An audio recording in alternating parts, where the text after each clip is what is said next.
I have been out planting my first tomato seedlings, which is very exciting, and I've also got some figs that I picked up from a local garden center. These are the Chicago and the Violetta de Bordeaux. Do not quote me on that pronunciation, but that is the best I can do.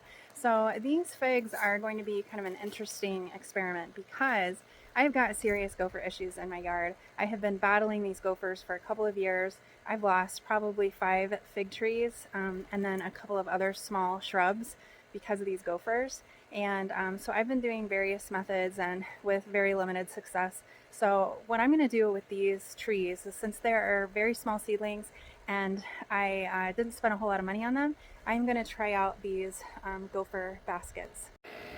So these gopher baskets are like a stainless steel mesh, and really if I try to poke my finger through there, I can. So I'm hoping that the roots, at least some of them, can penetrate. I'm a little bit concerned about whether or not these are going to inhibit the growth of the tree overall over time, because I don't know if this basket is going to break down. I know that when you use chicken wire to make your own baskets, those will kind of break down over time, and eventually the roots can go through there, but at that point the tree is big enough that the gophers don't bother it as much. If I find that they work out really well, I will let you know, and then I'll let you know the brand and where I got them. But for now, I'm just going to try them as an experiment.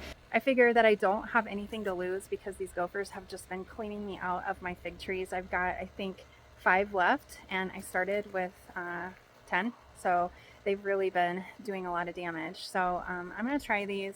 I'll let you know how it works out. Big experiment day. Okay, so I have it planted. You want to leave this up above the soil line, because if the gopher tries to come up and over, that's going to discourage him from doing that.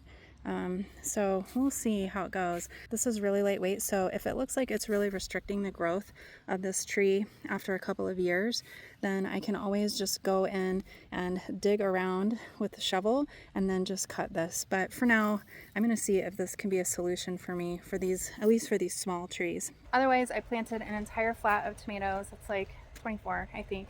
So I'm going to be covering those with the walls of water that I mentioned before. I got a lot of questions about that, and I am going to cover that in a later video.